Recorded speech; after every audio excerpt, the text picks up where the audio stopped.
He is known as the father of India, but throughout his life, Mohandas Karamchand Gandhi evoked mixed feelings. He was viewed alternatively as a fanatic or an eccentric, a reactionary, revolutionary, saint or messiah, or as a man who must be killed. He championed a philosophy of non-violence, only to die at the hand of an assassin. He led a peaceful resistance movement to free India from British rule.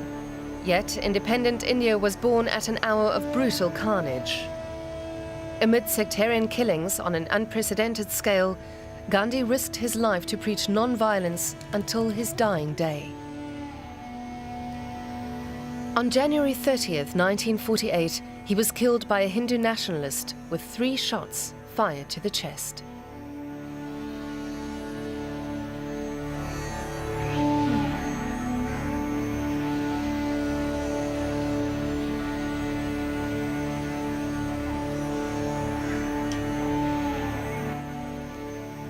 In 1931, Gandhi was interviewed by an American journalist. If England does not grant your demand, are you prepared to return to jail again?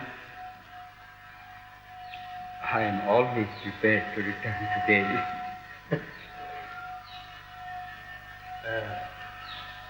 Would you be prepared to die in the cause of India's independence?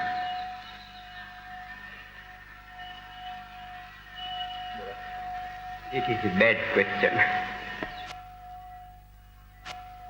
The late brother of Gandhi's assassin was jailed for almost 2 decades. At the time of our interview, he was 85 years old and recalled every detail of the plot. I am Gopal Godse, brother of Nathuram Godse. Nathuram Godse was the one who assassinated Gandhiji, then known as Mahatma Gandhi. The year was 1948. I do not repent for having participated in the act. We felt, let 10 persons go to the gallows, but let this person not live.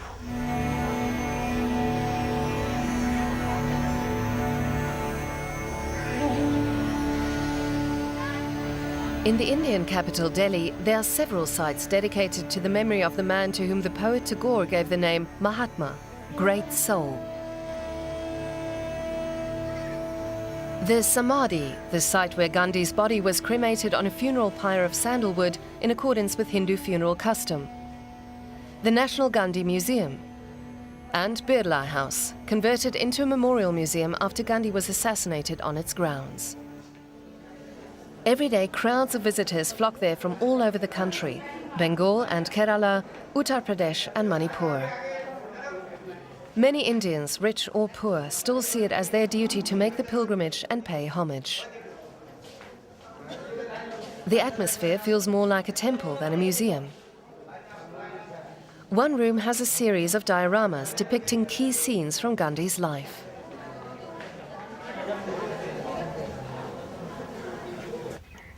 Visitors remove their shoes to approach the spot where the Mahatma fell to the assassin's bullets.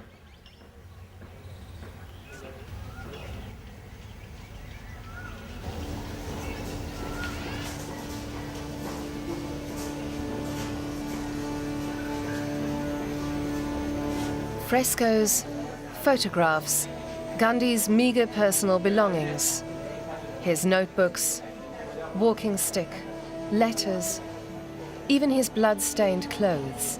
Everything related to the life of the father of the nation has been preserved.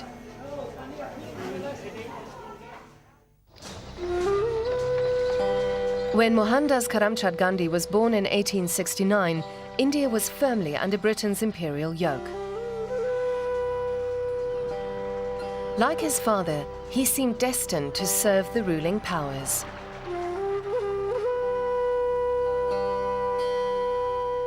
His family belonged to the Baniya caste, hard-working merchants from western Gujarat state. Gandhi's marriage at the age of 13 was arranged. He and his wife Kasturba would have 4 children. When he was 16, his father fell gravely ill. Gandhi's biographers describe him as a devoted son who sat at his father's bedside. Gandhi felt that he had a duty to nurse his father at the time he was dying, and hopefully he wanted to actually be with him at the hour of his death. But on that particular day when his father became critically ill, he felt more attracted to his wife, and he was actually in the act of making love to her at the moment when his father died. And it's a lot of historians who've looked at Gandhi's life feel that this was really something that coloured his whole attitude to his sexuality and led eventually to his deciding to renounce all sexual relationship with his wife. After passing his bar exams in London, Gandhi returned to India to practice law, but soon went on to take up a short-term position in South Africa. He ended up staying for 20 years.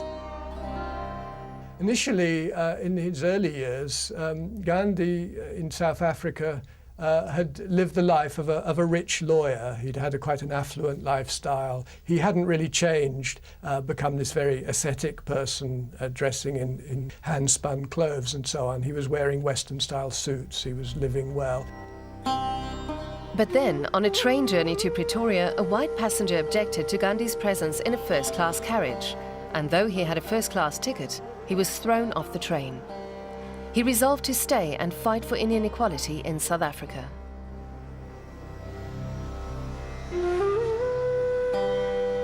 When he returned to India in 1915, Gandhi was a changed man.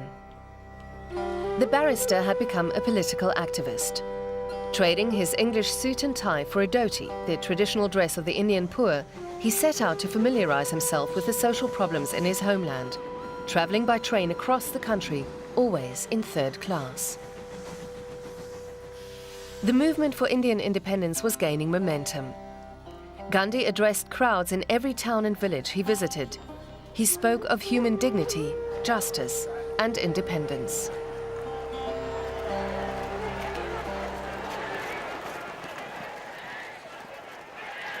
Across the country, nationalists organized bonfire protests to burn textiles imported from England. Gandhi launched his charkha, or spinning wheel movement.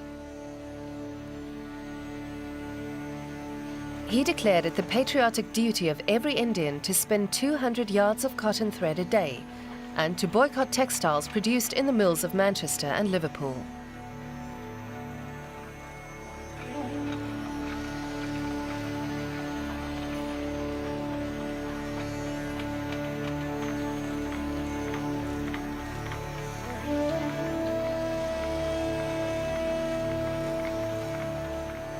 But it did become a symbol of a commitment to the nationalist cause, to every morning to sit down and to get out your spinning wheel and to spin your cotton thread.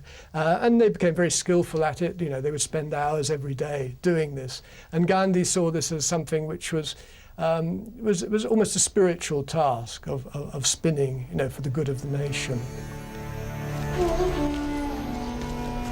In 1930, Gandhi led the 3-week Salt March, walking 358 kilometers to the village of Dandi on the Arabian Sea, where he defied the British salt monopoly by lifting and auctioning off a fistful of salt.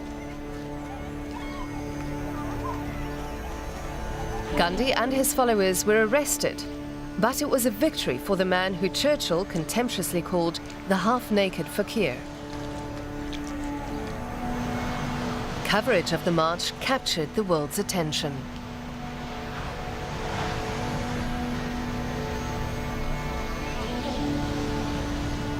Gandhi had an innate sense of symbolism and mass communication. This seems like a contradiction, paradoxical for a man who came across as an ascetic, as someone who renounced worldly things in search of spiritual salvation. But he was a great politician and a great communicator.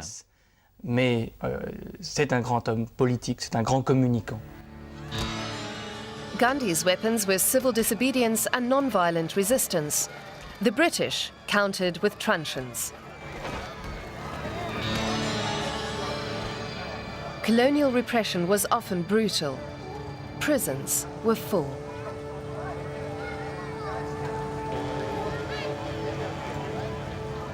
Gandhi was jailed 7 times for a total of 4 years. His protege, Jawaharlal Nehru, 8 times, serving 9 years. From the beginning to the end, the struggle for independence was led by the Indian National Congress Party. Gandhi was its guiding light, Nehru its chief organizer. The two men shared a deep bond, even if they didn't always see eye to eye. Gandhi, from a traditional merchant family, now an ascetic clothed in a dhoti. Nehru, the anglicized Brahmin, well-dressed and elegant, with ideas rooted in socialism. Somebody like Nehru, who embraced socialism in the 1920s, Gandhi was prepared to tolerate that because he believed that Nehru would always basically be loyal to him. So that he gave Nehru a sort of certain amount of rope, you could say, to go his own way. But Gandhi would always be holding it and able to draw him in whenever he felt, he was going to too great an extreme. And Nehru, well, he knew, that it was in his interest to keep in with Gandhi, but he also had a genuine affection for Gandhi. Nehru's own father had died in 1931. And in many respects, you can see Gandhi as sort of as taking over that position of the father figure for Nehru. And so that they do have a very close relationship, despite their differences. The two men were very different, not least in their views on religion. Nehru was a self-professed atheist, something rare in a country where refusing to express religious belief is a taboo. Gandhi was deeply religious. He began each meeting with prayers. Life in India is permeated by the values of Hinduism, which assigns a person's caste on the basis of birth.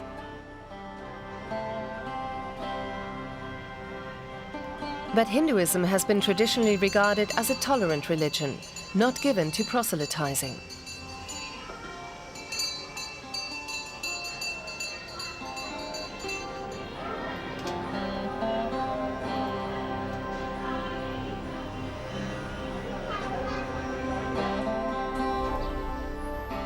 Islam had expanded under the reign of the Mughal emperors in northern India to become the country's second largest religion.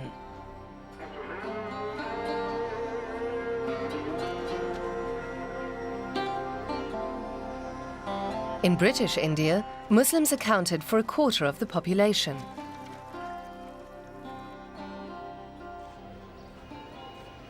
After the country's partition in 1947, that number dropped to 12%.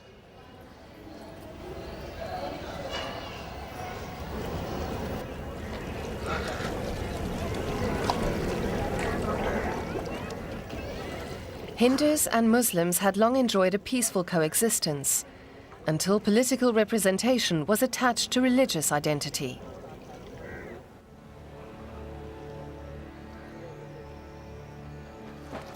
The Muslim League emerged as a political force in the 1930s, with the aim of protecting the interests of Indian Muslims. But a new goal emerged, the creation, after Britain's withdrawal from India, of a Muslim nation, Pakistan, or Land of the Pure. The party was led by Muhammad Ali Jinnah, who'd known Gandhi for years. Both Gandhi and Jinnah came from Gujarat. They were Gujarati-speaking people. They were both lawyers who'd been educated in London, had received their legal training there. So in a way, they had a lot in common. But unfortunately, they came into very sharp conflict quite early on after Gandhi returned to India. In 1944, Gandhi went to meet Jinnah at his private residence in Bombay. Over the course of almost 3 weeks, Gandhi tirelessly tried to dissuade Jinnah from his plan for a Muslim Pakistan. He assured him that Muslims would have an honorable place in a secular and democratic India. He even offered him the post of Prime Minister in independent India's first government.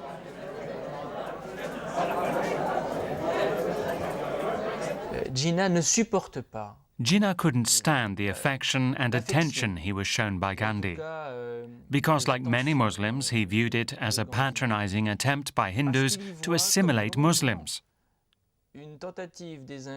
Gandhi saw himself as a universalist. He didn't want to be seen as Hindu, but as Indian.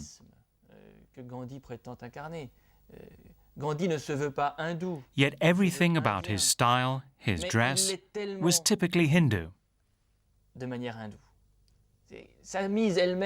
embrace of renunciatory disciplines and linking of ascetic practice with political aspirations, all that created the impression of a quintessential Hindu.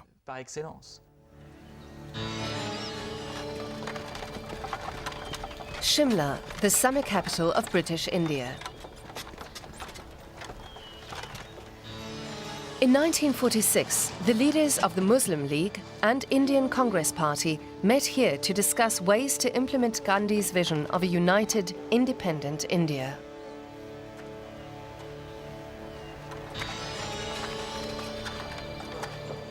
Nehru's knack for diplomacy failed in the face of Jinnah's intransigence.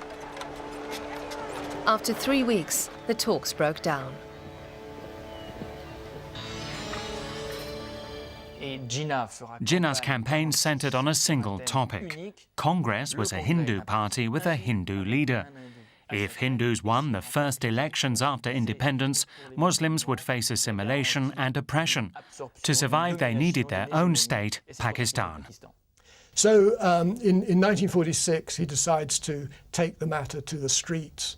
Jinnah had been a strictly constitutional politician before then. He'd been loyal to the British. He hadn't ever been involved in civil disobedience campaigns. He'd never adopted the sort of tactics that Gandhi had adopted. But in 1946, in August 1946, he decides to take the issue to the street. He's going to show the power of Muslims in India, and he has the Direct Action Day. Jinnah's call for a Direct Action Day on August 16, 1946, in support of the demand for Pakistan, sparked an eruption of harrowing violence in Calcutta. 5,000 people were massacred and 20,000 wounded. Most of the victims were Hindu. That led to retaliatory attacks by Hindus against Muslims elsewhere. Reprisal killings spread across northern India. Entire families were slaughtered.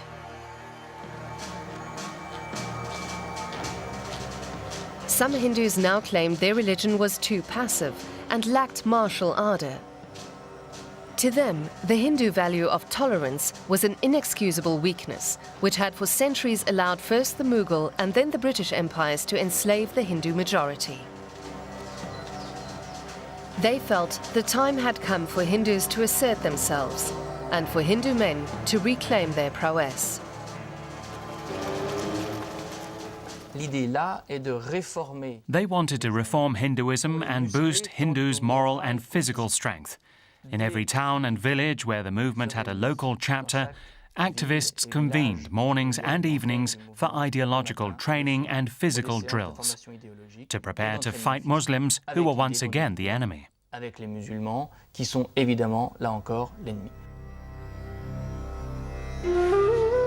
While Hindu nationalists massacred Muslims, Muslim League extremists butchered Hindus. Gandhi was horrified. He began a fast in Calcutta, which he vowed to continue until the violence stopped.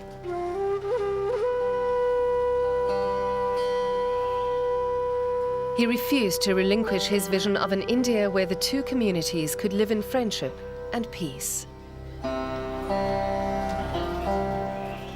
And Gandhi was watching all this. He was doing his best. He went to East Bengal. He walked around the villages where the Muslims had massacred the Hindu landlords. And he talked to the Muslims. He really put his life on the line. He went without any protection, just a few of his followers walking on foot. And he managed to persuade the Muslims there that it was not right to do this. As he walked, people would throw glass pieces on the way. They would throw excreta in his path. And his answer to that was to even remove the very simple sandals which he used to wear in order to walk and start walking barefoot. This had a tremendous moral impact, and the parallel that we like to draw is between in the Christian tradition, the crucifixion of Christ, that is suffering for humanity, tormenting the flesh in order to make the moral appeal. And then there is other retaliation by Muslims in East Bengal, where they're in the majority. They turn on Hindus and attack them, massacre many. Then Hindus in Bihar turn on the Muslims, and again they do the same in UP.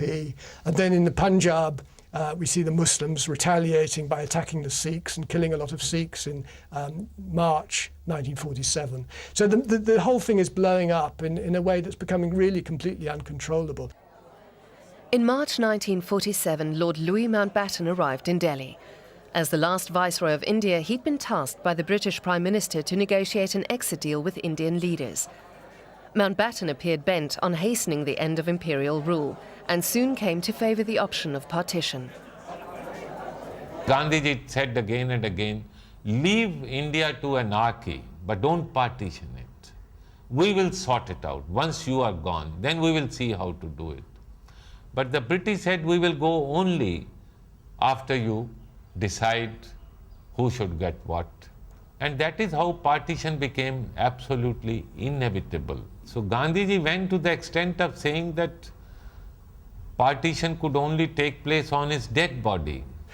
And then, of course, the Congress leaders decided that they would accept the demand for partition. They felt that Jinnah was able to stir up so much trouble for them that if they didn't concede that demand for a separate nation state of Pakistan, then he would cause terrible disruption within India after independence and perhaps compromise the integrity of the new Indian nation state. It would perhaps collapse.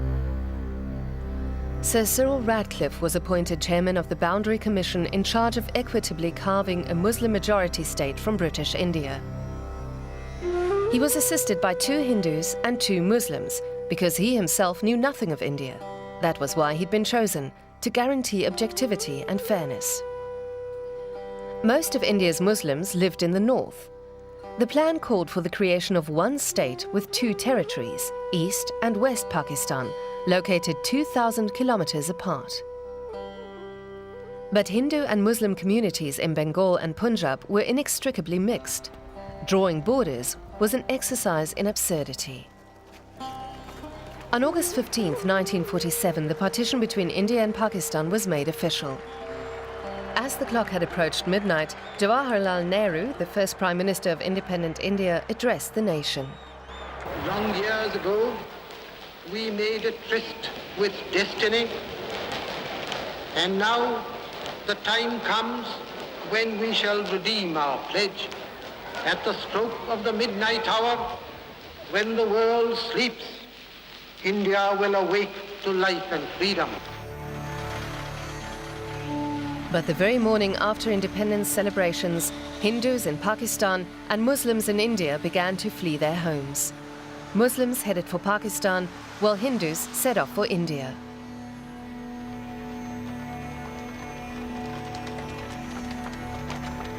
Enormous convoys of people moving in opposite directions, the greatest mass migration in history. 10 million people were displaced. Many were attacked by robbers and armed militants along the way. 1 million people lost their lives. No one took responsibility for the tragedy. But Hindu nationalists accused Gandhi of allowing Muslims to steal part of the Hindu nation. We went to the Delhi headquarters of the right-wing Hindu Mahasabha organization. There we spoke to its then president, who maintained that his was the only group that sought to defend India's integrity. Akhil Bharat Hindu Mahasabha was the only organization in India which advocated with full courage and expressions that we shall never tolerate division of India. We want united India, one India. So although the Hindu nationalists claimed that this was a vivisection of India, and it was something that the Congress had betrayed the Indian people in agreeing to, in fact it was very much a part of their own programme to have a separate state, and it's always served their interests subsequently to have a separate Pakistan state, which is always in antagonism to India, as always a representation really of India's other, its opponent. A few months after independence, the new states waged their first war over Kashmir, a province with a Muslim majority but a Hindu Maharaja. The two sides agreed to a ceasefire along what's known as the Line of Control. It divided the region in two, with one side administered by India and the other by Pakistan. Of the three officially declared wars between India and Pakistan, two have been over Kashmir, and it remains a flashpoint to this day.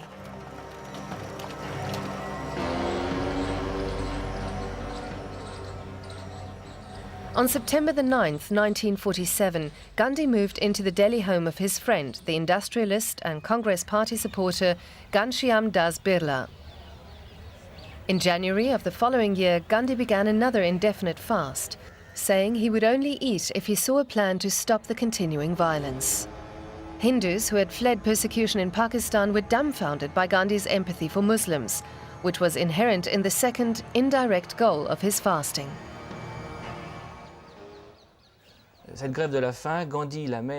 Gandhi's hunger strike was also aimed at forcing the Indian government to release Pakistan's share of assets from the treasury of British India.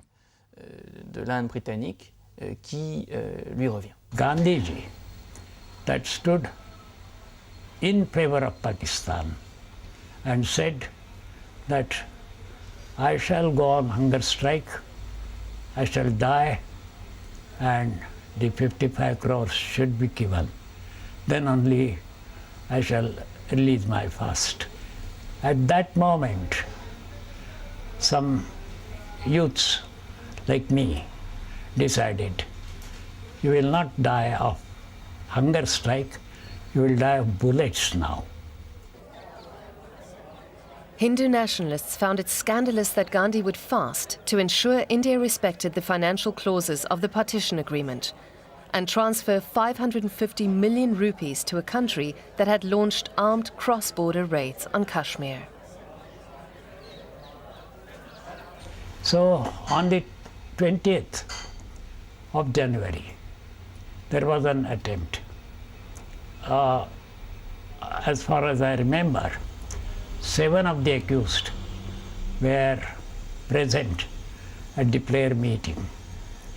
They were Nathuram Godse, Narayan Apte, Vishnu Karkare, Madanlal Pahwa, and Gopal Godse, that is myself.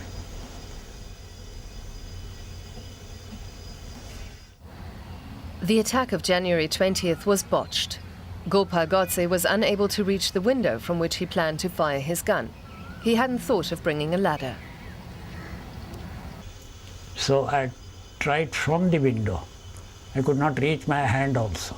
It was so high, even inside. So that was for half a minute or so. So I just came out. Saranlal asked to ignite a gun cotton slab near the boundary wall. He did it. Then he was caught by the police. Further actions did not take place. So we all ran away from the place.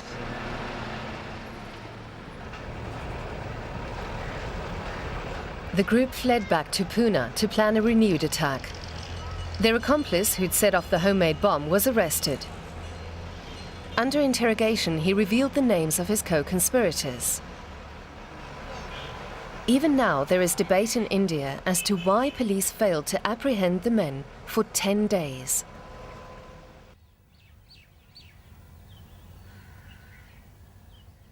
Mahatma Gandhi used to sit in the manner as you can see in this picture.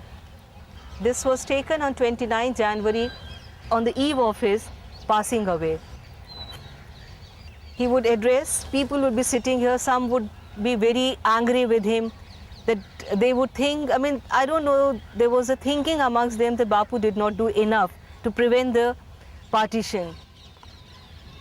On the 30th of January, Nathuram himself arranged for a pistol, automatic pistol, and went to the prayer ground evening at 5 o'clock or maybe 5 minutes late.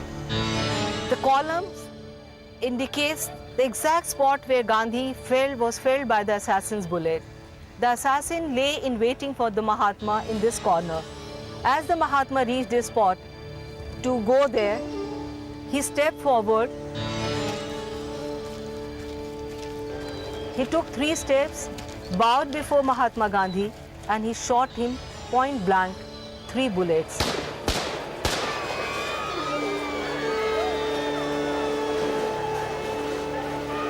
And if you see the photograph of Mahatma Gandhi with the bullets, it's almost, you know, it looks like a garland. It's almost in a semicircle. The assassin garlanded Mahatma Gandhi with bullets, and I think at that one moment, Mahatma Gandhi rose from the ashes, from the earth, and he became larger than life.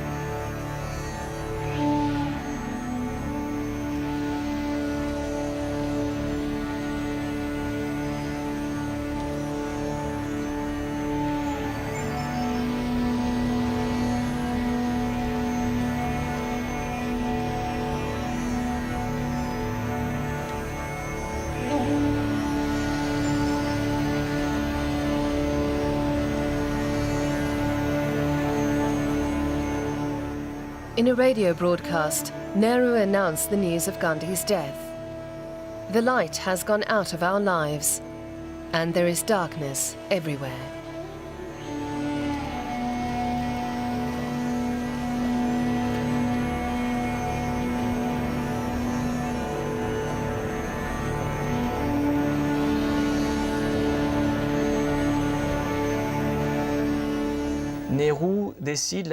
Nehru banned the movements he held responsible for Gandhi's assassination.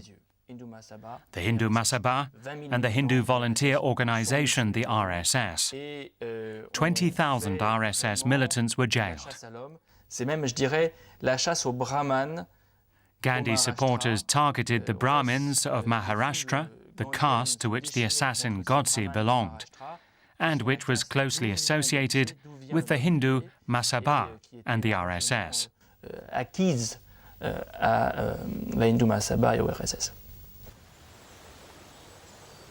The trial of Gandhi's assassins was held at the Red Fort, a highly symbolic location. It was there that Nehru had made his first speech to independent India, and to this day, the Prime Minister addresses crowds from the Red Fort on Independence Day. India is a democracy. The defendants had the right to a fair trial. The trial at the Red Fort offered Nathuram Godse the perfect platform to air his views. He refused legal defense, and though he had lawyers, he pleaded his own case. He stated that he had owed it to his Hindu faith and the Bhagavad Gita, which justified violence. He said he had been compelled to take action for the nation of Hindus, which Gandhi had betrayed. He needed to rid the nation of this man who persisted in weakening India's stance vis-à-vis Pakistan. He described the assassination as a salutary act undertaken in the public interest, not the rash deed of a lunatic, but rather a deed motivated by political realism, which had been well thought out and planned. On the 10th of February 1949, the judgment was there. Nathuram Godse, Narayan Apte were hanged. Madan Lal Pava, Vishnu Karkare, and myself were sentenced to life. Amid a resurgence of fundamentalism in India, nationalist groups like the Hindu Mahasabha are enjoying a revival. At its Delhi headquarters, there is a statue of its late leader, Vinayak Damodar Savarkar, a contemporary of Gandhi's and a nationalist, but one with a very different ideology. Savarkar spawned the idea of Hindutva, or Hinduness, a concept that inseparably links the Hindu and Indian identity. Nathuram Godse himself said that I have murdered Gandhi. Take me for arrest. There is no question. Nathuram Godse belonged to Hindu Mahasabha, no doubt, but Hindu Mahasabha was not belonged to Gandhi murder. This is the decision of High Court. Hindu Mahasabha has no part in the murder of Gandhi. There was a very close link between the leader of the Hindu Mahasabha and the assassin, the main assassin and the main organizer of the conspiracy of the Mahatma. And Nathuram Godse had been a close associate of Savarkar for at least a decade before the assassination. And this man, Savarkar, was directly involved, not just ideologically or inspiring, but directly involved in the conspiracy to murder Mahatma Gandhi. Savarkar in a group photo with the conspirators. He was also arrested and tried, but denied all charges and was acquitted.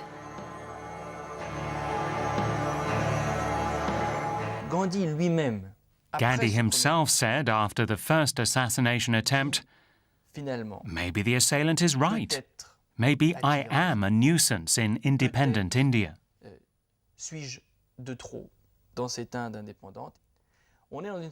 This is the classical Greek tragedy in its purest form, where victim and assassin have a secret understanding. Gandhi felt deep despair. His method and his cause had failed. Despite his efforts, violence between Hindus and Muslims continued, and despite his efforts, India was fractured in two. What use was he alive now? Gandhi had envisioned an independent India that was self-sufficient and predominantly agrarian. Nehru's approach was more grounded in economic reality. He aimed to combat economic stagnation and dire poverty with state-centered planning and industrialization that relied on domestic industry.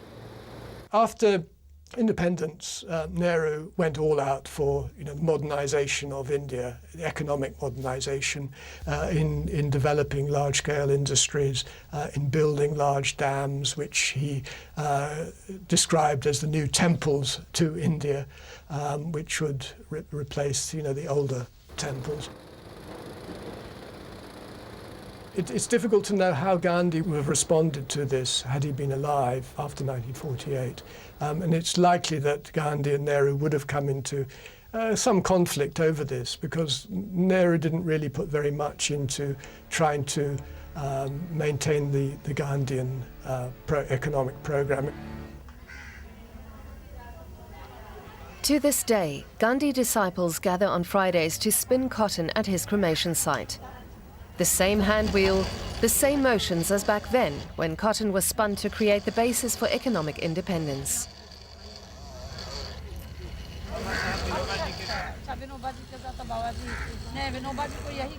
Today, it's more a ritual than a lesson in economic theory.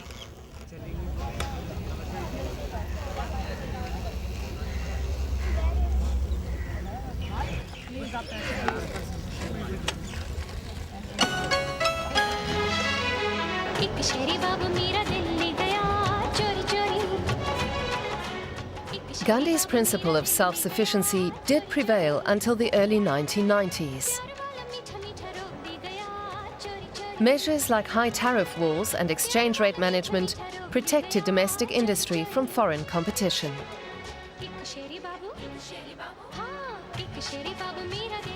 But over the past few decades, the country has really opened up to the forces of globalization.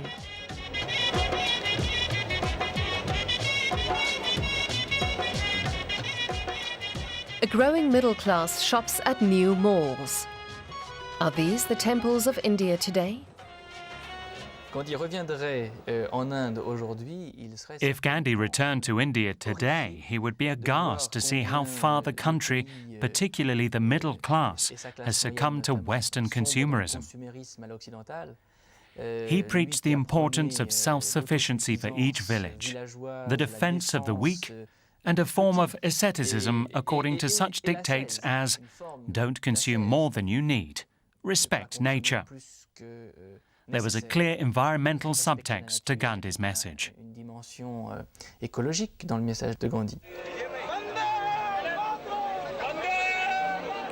On March the 12th, 2005, 10 months after returning to power, India's Congress Party marked the 75th anniversary of the Salt March.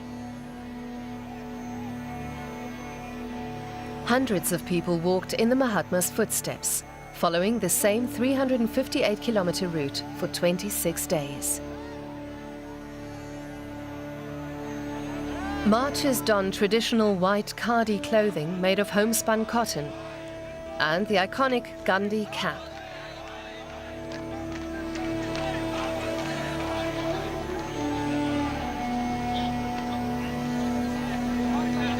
The great-grandson of Jawaharlal Nehru, Rahul Gandhi, was 35 at the time of the procession and had only recently entered politics. He would go on to become party president. He joined the marchers as they reached the coast in Gujarat, 75 years to the day that Mahatma Gandhi shook the British Empire to its core by harvesting a handful of salt. Whether on 35mm film or on digital video, the cameras captured the same scene.